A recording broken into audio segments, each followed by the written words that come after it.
Você que pode, pega a sua Bíblia, fique de pé e abra em Mateus capítulo 25, a partir do verso de número 31. Você que está em casa também, possa nos acompanhar, você que está no trabalho, você que tem condições, nos acompanhe também. Você também fique atento, para a mudança dos horários dos cultos, para que você também não fique perdido e possa acompanhar toda a programação da igreja. Diz assim, versículo 31. Todos acharam? Diz assim: quando vier o Filho do Homem na sua majestade, e todos os anjos com ele, então se sentará no trono da sua glória, e todas as nações serão reunidas em sua presença, e ele separará uns dos outros, como o pastor que separa dos cabritos as ovelhas, e porá as ovelhas à sua direita, mas os cabritos à esquerda. Então dirá o rei aos que estiverem à sua direita: vinde, benditos de meu Pai, entrai na posse do reino que vos está preparado desde a fundação do mundo. Porque tive fome e me destes de comer, tive sede e me destes de beber, era forasteiro e me hospedastes, estava nu e me vestistes, enfermo e me visitastes, preso e foste-me ver-me. Amém, irmãos? Pode se assentar. Querido Deus, nós queremos glorificar o Senhor pela tua santa palavra, que o Senhor possa falar aos corações de cada um, que possamos diminuir e o Senhor possa crescer nas nossas vidas, em nome de Jesus, amém. Irmãos, nós temos que tratar de alguns assuntos importantes com os nossos irmãos. O que tem acontecido? Nós temos observado que a verdade do Evangelho parece que ela tem sido um pouco deturpada daquilo que o Senhor preparou, porque o Evangelho todos nós sabemos que é o poder de Deus para o quê? A salvação. E cada dia mais você está vendo escândalos nas igrejas, você está vendo confusão, você está vendo palavras que incentivam somente o ego do ser humano, o crescimento do homem, e as pessoas vão perdendo um pouco a noção do que realmente é o Evangelho, do que realmente é o plano de Deus para as nossas vidas, daquilo que Deus tem projetado para mim e para você, que é a salvação das nossas almas. Amém, irmãos? Que, como eu disse no início aqui, é o maior milagre que pode acontecer na vida de alguém, se chama salvação. Amém? Deus abençoe, os pedidos de oração, esqueci de orar. Deus abençoe cada pessoa que colocou seu pedido ali, em nome do Senhor Jesus. Então, irmãos, diante disso, estamos trazendo esse texto aqui para a gente poder ter algum tipo de entendimento nessa noite. Para que você não ande achando que está tudo normal, que está tudo correto, que você está fazendo as coisas, e quando na verdade você pode tomar um grande susto. Quando vier o Senhor, o Rei da Glória, você pode tomar um grande susto. Porque você às vezes foi ensinado de uma maneira diferente daquilo que é a verdade.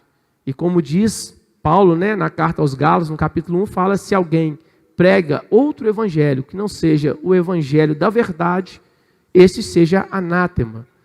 Mesmo que seja um anjo que vier pregar para você, seja anátema. Então vamos trazer um pouco, tentar trazer à luz algumas coisas da palavra de Deus, para que a gente possa realmente sair daqui com o coração alegre. Sairmos mais crentes em Deus e com a vontade maior ainda de servir o nosso Senhor e Salvador Jesus Cristo. Amém? Glória a Deus. Todo mundo tem que entender de uma forma clara que a salvação ela é operada mediante o que, irmãos? Mediante o que, irmãos? A fé. A fé em quem? Em Jesus Cristo, na graça de Deus por nós, como está lá em Efésios 2, capítulo 8. Pela graça sois salvos, isso não vem de vós, é dom de Deus. E o versículo 9 vai dizendo que não é por nossa causa. Porque se fosse por nossa causa, a tendência do ser humano era de fazer o quê? Se gloriar. Achar que é pelo seu esforço. Achar que é pelas obras das suas mãos, pelo aquilo que ele faz. Não. Ele foi salvo pelo sacrifício de Cristo na cruz do Calvário por mim e por você. E isso tem que ficar mais claro que a luz do sol para aqueles que servem Jesus. Porque você, às vezes, está aprendendo que a salvação ela é operada por você, pelo seu esforço. Porque você se tornou uma estrelinha de Jesus e está achando que você faz e acontece e por isso você merece ser salvo. Mas quando você vem em Romanos 3:23, você vai ver que todos pecaram e destituídos estão da glória de Deus. Se não fosse Jesus morrer na cruz por mim e por você, você estaria perdido, porque você está diante do justo juiz de toda a terra e você não tem como se justificar diante dele com as suas obras. Porque, querendo ou não, nós pecamos ou erramos. E se você disser que você não tem pecado, você cai num problema muito grande, que é lá de 1 de João 1:8. Se você disser que não tem pecado, você já está o quê? Aí alguém que não tem pecado aqui, irmãos, levante a mão.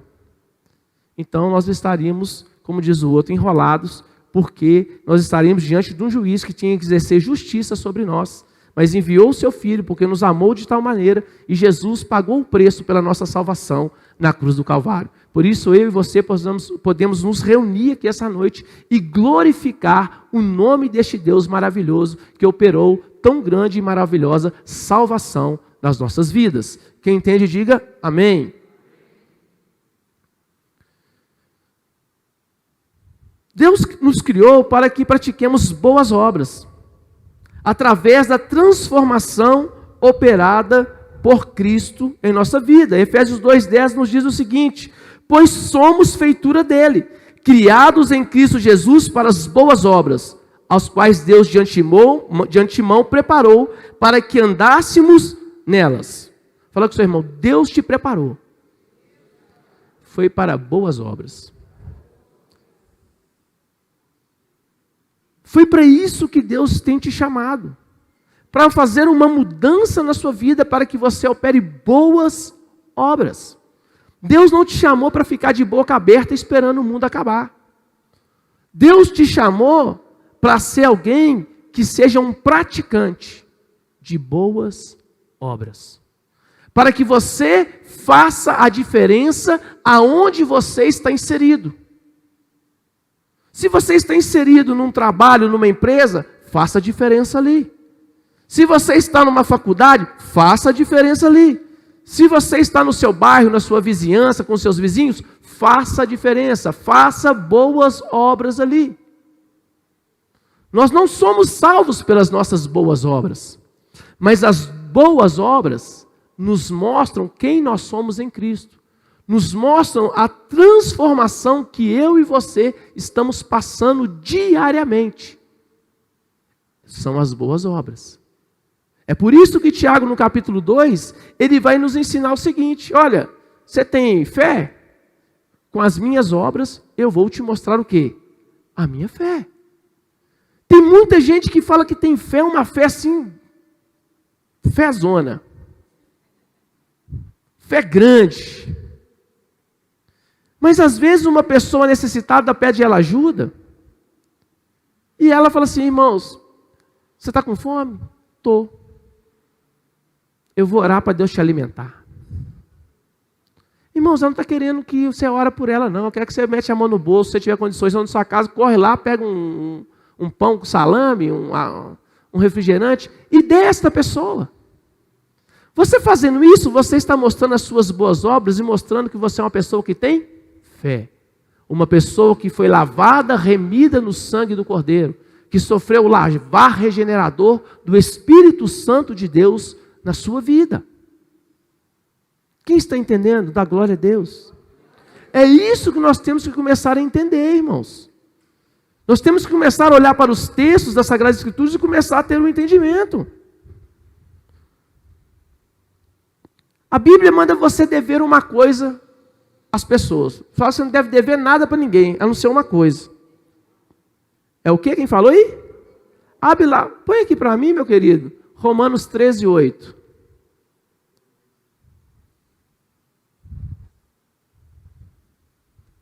A ninguém fiqueis devendo coisa alguma, exceto o que, irmãos?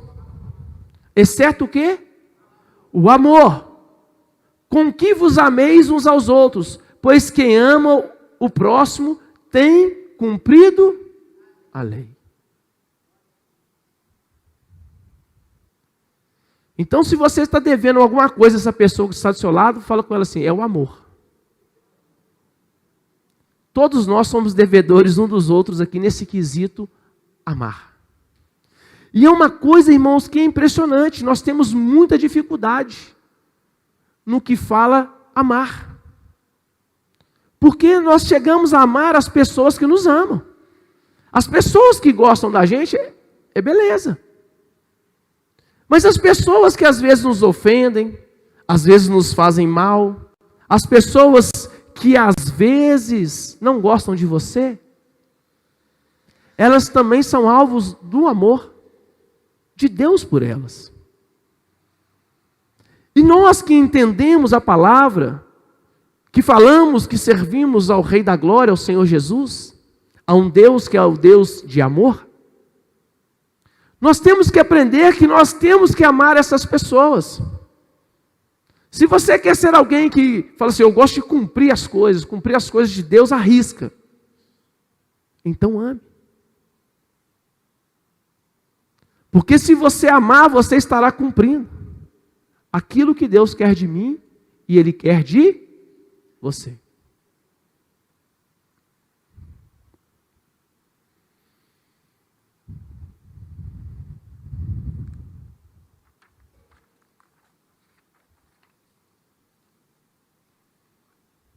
Então é por esse motivo, irmãos, que todos nós devemos ter Cristo como alvo na nossa vida. Como exemplo máximo da nossa vida é Cristo. Olha o que fala em Atos 10:38. Como Deus ungiu a Jesus de Nazaré com o Espírito Santo e poder, o qual andou por toda parte fazendo o bem. E curando a todos os oprimidos do diabo, porque Deus era com ele. Então, se Jesus andou por toda parte fazendo o bem, o que nós devemos fazer, igreja? Por que então nós fazemos às vezes o mal para as pessoas? A palavra de Deus também nos diz que se você sabe que deve fazer o bem e não faz, você está fazendo o quê? Pecando, você está errando. Porque o exemplo maior para as nossas vidas é justamente esse, o de Cristo Jesus, o nosso Senhor. Que em tudo o que Ele fazia, Ele amava. Paulo escrevendo aos Coríntios, ele fala, olha, se eu colocar fogo no meu corpo, mas se eu não tiver amor, nada adianta. Eu vou estar fazendo só uma presepada, eu vou estar só tentando impressionar alguém. Porque se não tiver amor, de nada adianta. Então o amor é a base disto. Por que estamos fazendo esse rodeio todo para entrar no texto, irmãos? Porque você está vendo Jesus falando, no capítulo 24 de Mateus, ele vai estar falando do seu sermão profético, como as coisas iriam acontecer, o fim dos tempos. E ele está aqui falando quando viria o julgamento, onde ele estaria separando as ovelhas para a direita, os cabritos ou os bodes aí para a esquerda. E as pessoas vão perguntar para ele, Senhor, por que esses que estão na direita estão aqui e esses aqui estão à esquerda? E você vai observar que em momento nenhum, Jesus vai perguntar para aquelas pessoas, como está a sua conta bancária? Hora nenhuma Jesus vai perguntar, quantos seguidores você tem nas suas redes sociais? Ele não vai perguntar nada do que você tem feito no seu proveito próprio. Os questionamentos que nós vamos ver aqui são questionamentos do que nós estamos fazendo pelo nosso próximo. Quando na verdade hoje nós somos ensinados a buscar satisfazer somente aquilo que é para o nosso deleite. E às vezes nós não recebemos, como diz Tiago, porque nós pedimos mal. Porque pedimos somente para os nossos deleites. Só que quando você estiver frente a frente com o Rei da Glória, Ele não vai querer saber daquilo que é do seu deleite. O texto parece nos mostrar que Ele não vai querer saber aquilo que você faz para si mesmo.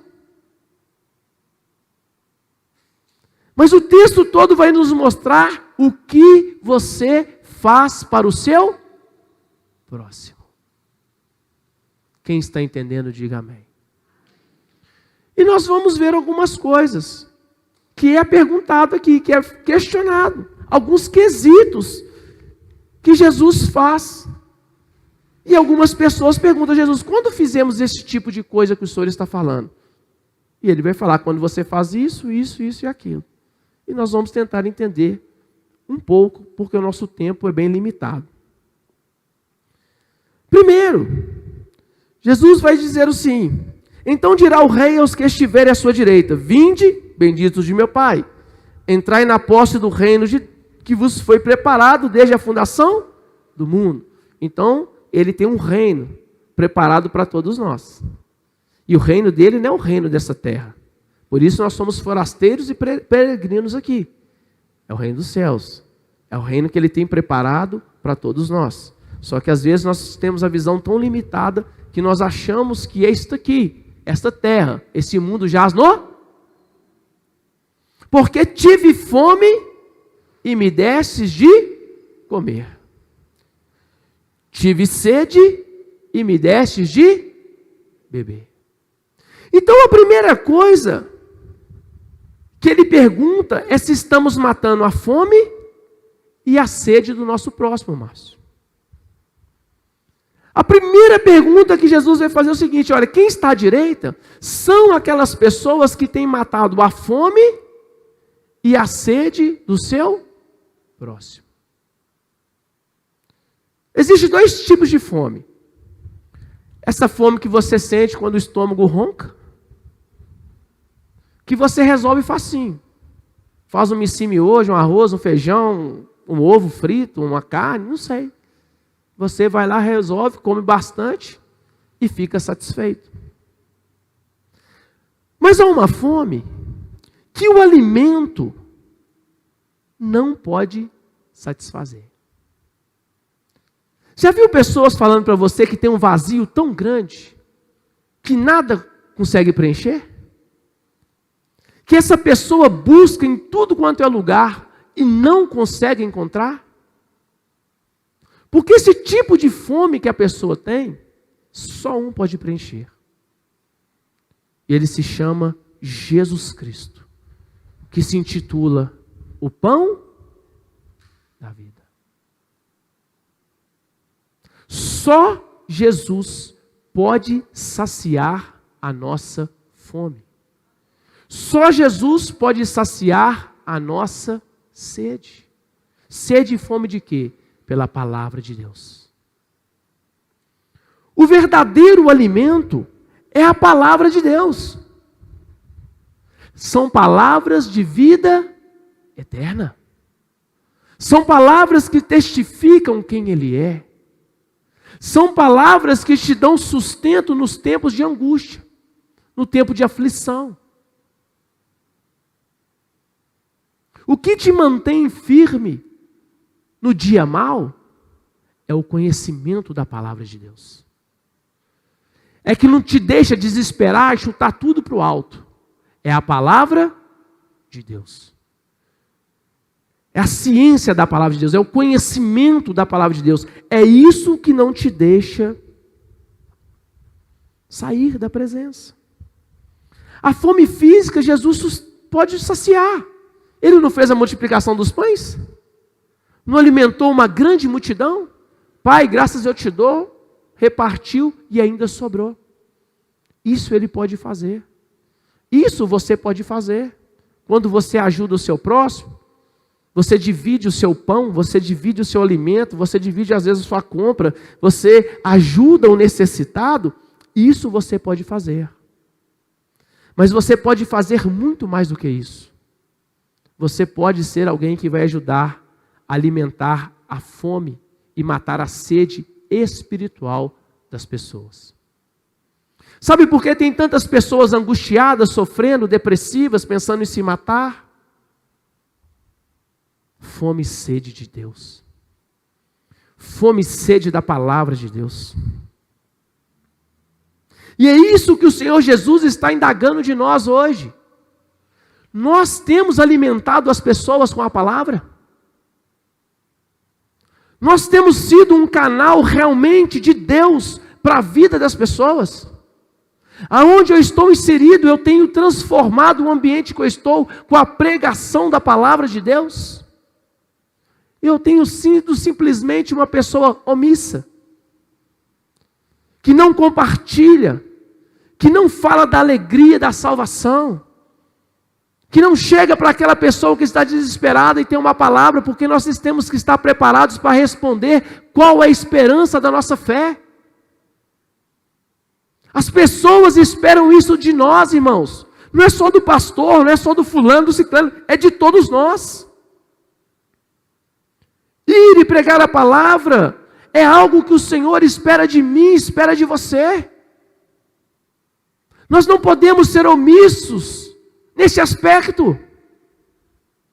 Porque Ele vai chegar e vai falar: quando eu tive fome e sede, você me alimentou?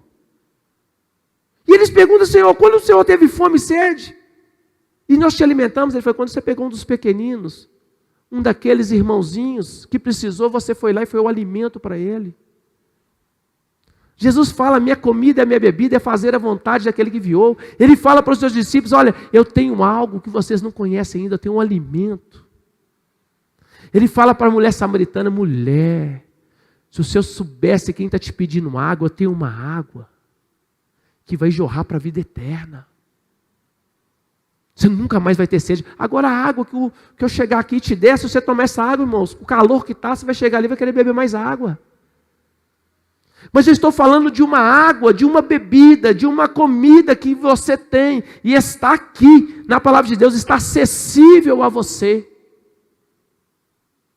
As pessoas lá fora estão esperando isso de mim, estão esperando isso de você, irmãos. O profeta Amós falou que ia chegar num tempo que as pessoas iam ter fome. Sede de quê? Da palavra de Deus. As pessoas estão sedentas por ouvir a palavra de Deus. Mais do que nunca as pessoas precisam ouvir a palavra. Mais do que nunca você precisa ser um atalaia de Deus, alguém que está lá. Você que está fechando na brecha, está lá intercedendo, pregando, falando, ensinando, trazendo as pessoas, exortando para perto de você. Mais do que nunca este mundo precisa de você. Mais do que nunca este mundo precisa de nós, irmãos. Não é tempo de cruzarmos os braços. Não é tempo de nos enveredarmos com qualquer tipo de coisa. É tempo de anunciarmos a salvação, de levarmos o verdadeiro alimento, a verdadeira bebida, para os sedentos e para os famintos. Quem está entendendo, diga glória a Deus. Você percebe que Jesus não está perguntando: quem é você? O que você tem na conta? Conta um testemunho de prosperidade. Ele não está perguntando nada disso. E Ele está falando no dia lá do juízo, que Ele vai separar. E é por isso que nós temos que trazer isso para a igreja, porque às vezes você está pensando que é uma coisa, mas vai ser outra. Às vezes você está juntando tesouros na terra, mas Ele vai perguntar: quais os tesouros que você tem no céu? Esses aqui são tesouros do céu. Quando eu alimento o meu próximo, quando eu mato a sede espiritual dele, ou até mesmo quando eu cuido dele fisicamente, seja com comida, alimento, bebida. É isso que ele está perguntando. Segundo aspecto.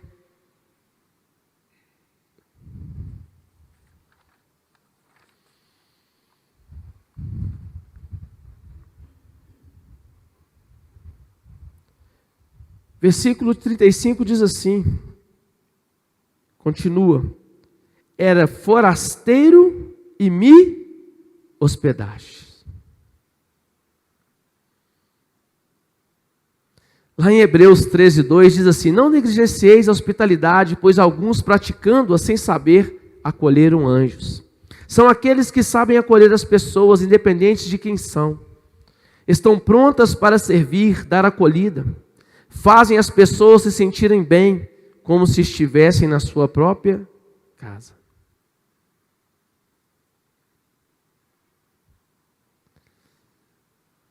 Será que eu e você temos sido bons acolhedores?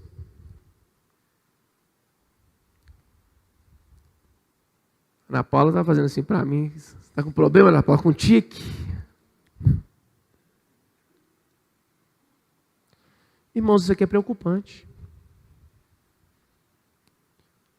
Muito preocupante.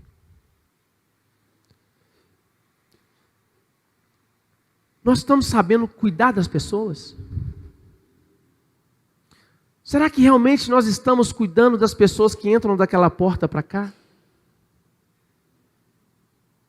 Será que estamos fazendo acepção de pessoas ou cuidamos só daqueles que nós gostamos? Mas se entrar alguém que é diferente, não professa a mesma fé, ele não vai ser recebido? O que Jesus está perguntando: olha, essas pessoas que estão chegando, vocês estão cuidando delas? Vocês estão dando acolhida para as pessoas?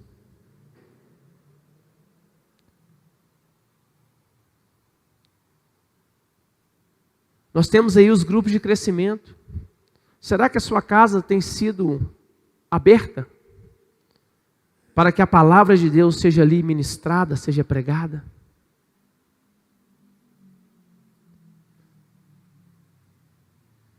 Será que você faz a diferença na vida dessas pessoas? Ou no nosso ciclo de amizade, de pessoas que estão conosco, são só pessoas que te fazem o bem, pessoas bacaninhas, pessoas que você, é fácil de lidar? Será que você tem sido esta pessoa que acolhe as outras? Será que você é uma pessoa que tem sido um facilitador de Deus nessa terra e acolhido as pessoas para Cristo? Será que você tem sido um Barnabé? Que quando a igreja não quis receber o apóstolo Paulo, Barnabé foi um homem que chegou e bancou Paulo. Falou: ele está comigo, esse homem converteu mesmo de verdade, porque a igreja não queria nem ver ele. Nós estamos precisando que na nossa geração se levante pessoas como Barnabé.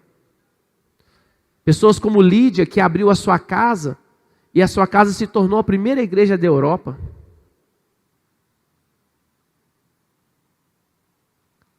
Pessoas que entendem que o seu lar é uma extensão do reino. Que recebem os perdidos para que ali eles possam ser transformados.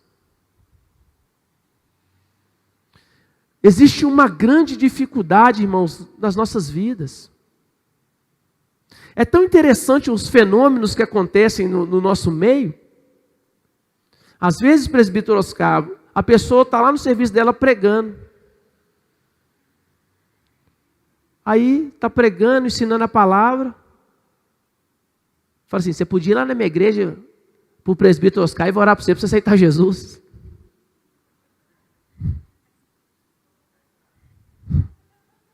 Por que você não é agente de Deus e faz o apelo para ele? Ensina a ele o porquê que ele tem que ser salvo por Cristo. O que Cristo fez por ele, salvação. A gente fica terceirizando a salvação, irmãos.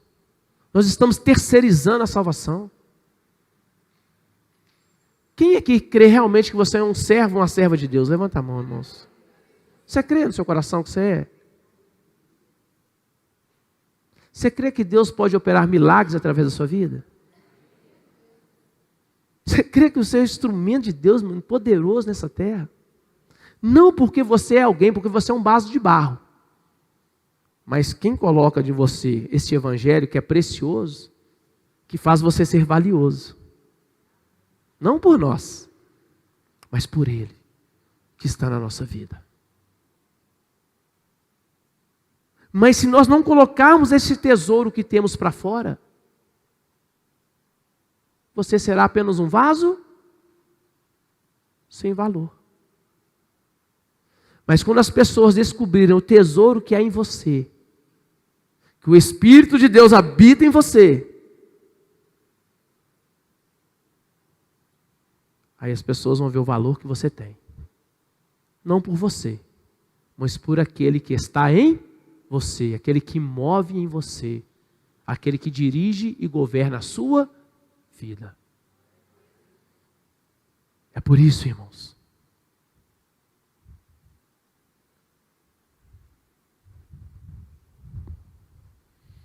Terceiro, versículo 35, 36 diz assim: estava nu e me vestiste. Isso aqui é interessante, irmãos. Dois tipos de nudez, a física e aquela nudez que está na nossa alma. Você vê Isabel lá em Lucas 1, que diz assim, versículo 24: passados esses dias, Isabel, sua mulher, concebeu e ocultou-se por 5 meses, dizendo: assim me fez o Senhor, contemplando-me para anular o meu opróbrio perante os homens. Isaías 61:7, em lugar da vossa vergonha tereis dupla honra. Em lugar da afronta exultareis na vossa herança. Por isso, na vossa terra possuireis o dobro e tereis perpétua alegria. Nós podemos cobrir as pessoas com roupa, doando roupa, agasalho, cobertor no tempo do frio e tantas outras coisas. Mas nós podemos fazer algo mais. Porque quando a pessoa está nu diante de nós, provavelmente ela fica com vergonha, igual Adão, né? Por que você se escondeu? Ah, Senhor, porque eu estava nu. Às vezes, irmãos, o que fizemos, os nossos erros, os nossos pecados nos causam vergonha. Nos causa constrangimento. E nós não estamos mais precisando de pessoas para chutar o cachorro morto, para apontar o dedo e mostrar que você realmente é um pecador, alguém que erra. Nós estamos precisando de pessoas que estendam a mão. Pessoas que possam ser um braço amigo. Pessoas que não concordam com o seu erro, com o seu pecado. Mas são pessoas que estão do seu lado para ajudar você a levantar.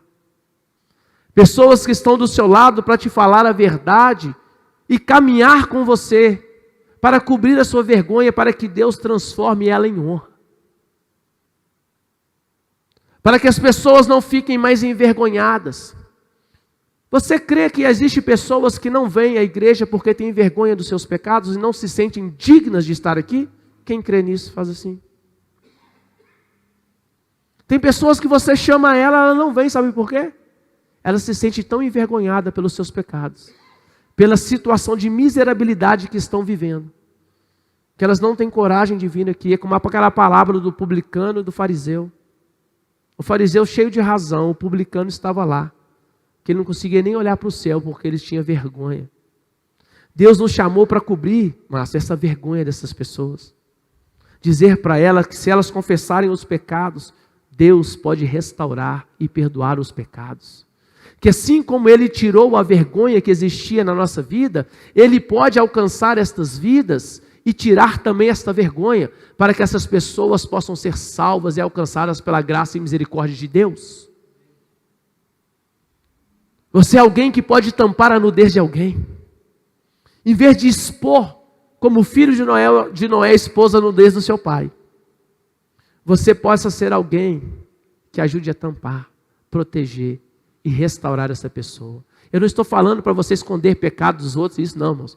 Eu estou falando para você ser alguém que, enquanto as pessoas estão chutando aquela pessoa para jogar ela no buraco, acabar de enterrar, dar a última pasada, você seja alguém que vai tirar ela do buraco e vai falar: assim como Deus me alcançou com seu amor, eu estou aqui no mesmo amor para te alcançar também e te levar a este Deus de amor que transporta do império das trevas para o reino do Filho do seu amor. É isso que eu estou falando para você. É isso que Jesus quer saber de nós. Você está cobrindo o nu? Você tem coberto a vergonha do seu irmão? Você tem sido alguém que está presente mesmo na vida do seu irmão, protegendo ele, não deixando ele ser exposto? Ou nós estamos igual à igreja de Corinto? O irmão tem um problema com o outro, leva o irmão para o tribunal, para a vergonha nossa. É só você ver as mídias, o que está acontecendo. Escândalos, mais escândalos das igrejas todos os dias. Irmão expondo irmão. Em vez de estar ajudando, sabendo qual é o problema. Entrar em oração, jejum, propósito, um para ajudar o outro. Não. É mais fácil expor. É mais fácil ir nas redes sociais e brigar. Isso causa vergonha. Paulo vai falar assim, era para a vergonha vossa. Vocês não sabem que vocês vão julgar o mundo. Vocês não conseguem consertar problemas internos. Jesus vai perguntar, eu tive fome, você me deu de? Me ajuda, eu tive fome, você me deu de? Eu tive sede, você me deu de? Eu era forasteiro lá, você me deu o quê? Acolhida? Eu estava nu, você me vestiu? E para terminar, vai dizer assim, versículo 39, Mateus 25, 39. E quando te vimos enfermos ou preso e te fomos visitar?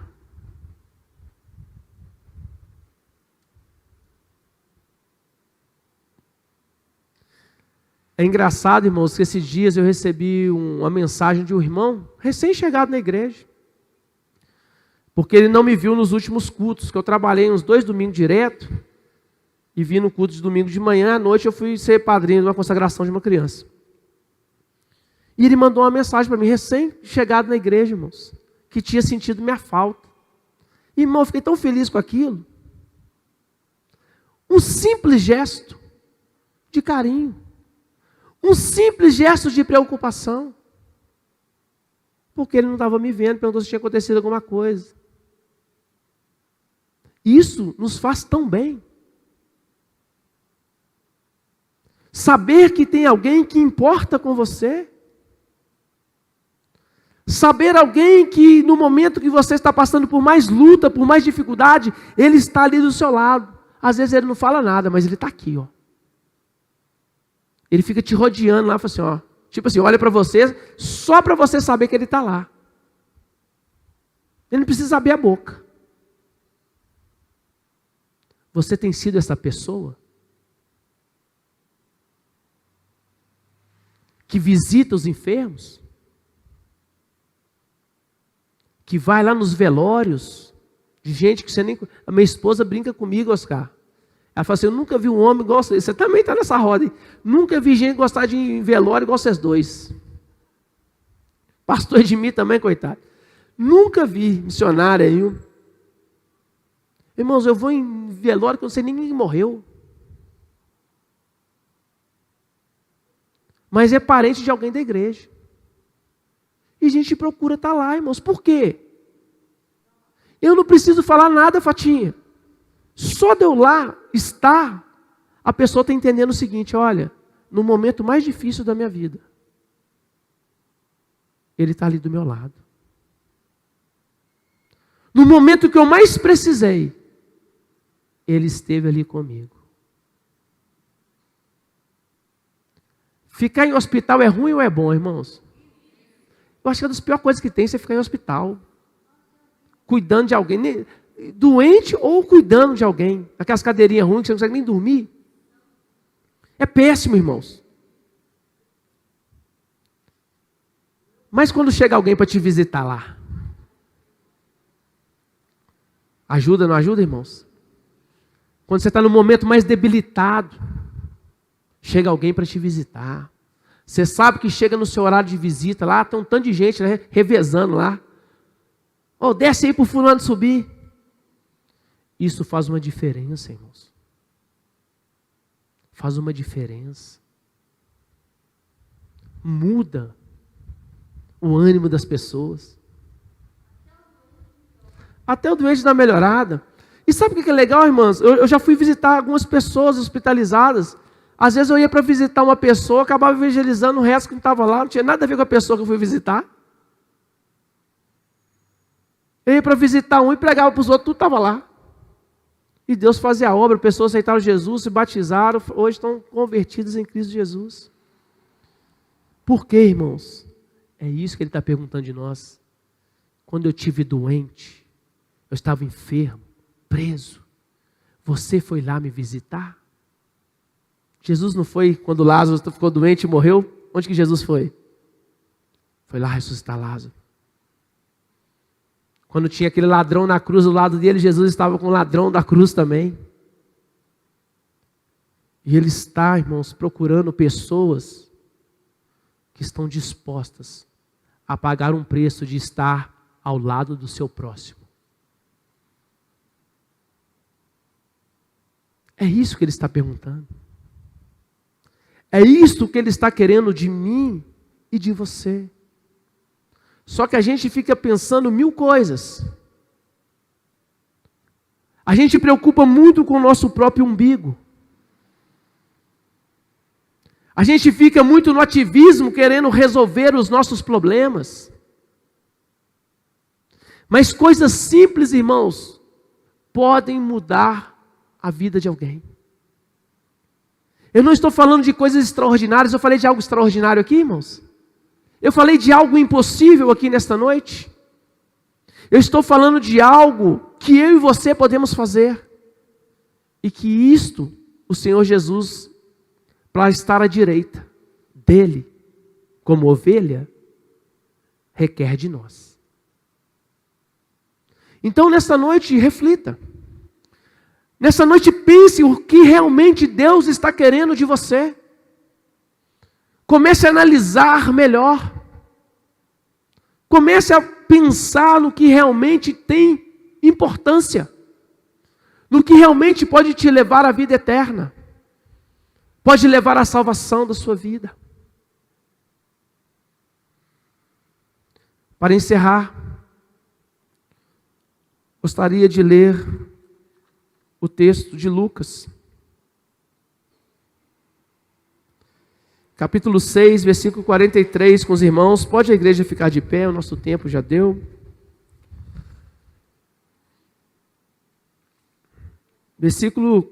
Lucas 6, 43 em diante. Glória a Deus.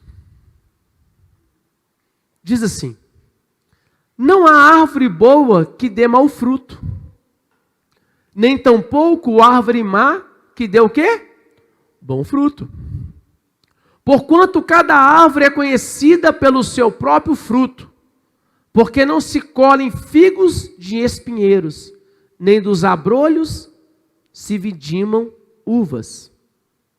O homem bom, do bom tesouro do coração tira o bem, e o mal, do mau tesouro tira o mal, porque a boca fala do que o coração está cheio.